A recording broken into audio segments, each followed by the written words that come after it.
Haqqani group کے ہیں صاحب عرف احسان اللہ.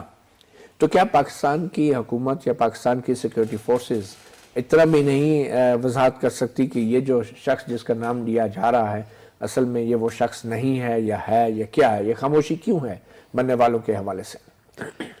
بسم اللہ الرحمن الرحیم. Thank you. مدین رمضان، ایک تو یہ چیز سمجھنے کی ضرورت ہے، ڈرون نیا فینومینا نہیں ہے پاکستان میں. 2004 میں شروع ہوا، پہلے کچھ سال ہلکے رہے، لیکن 2008 سے لے کر تو 2015 ایک وہ پیریڈ تھا جس میں سب سے زیادہ ڈرون اٹیکس ہوئے ہیں پاکستان میں، جس میں ایک سال میں 300 سے اوپر تک بھی گئے ہیں.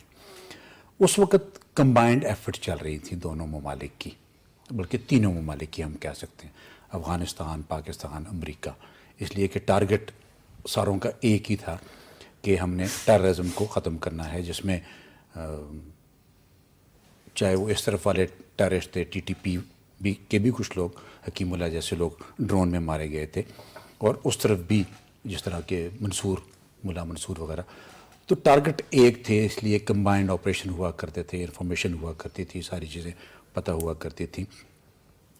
ابھی جو اس وقت کی جو سچویشن ہے، اس وقت سچویشن یہ ہے کہ ہم تینوں ممالک شاید ایک پیج پہ نہیں ہیں، بلکہ شاید کیا نہ کیا حقیقتاً ایک پیج پہ نہیں ہیں.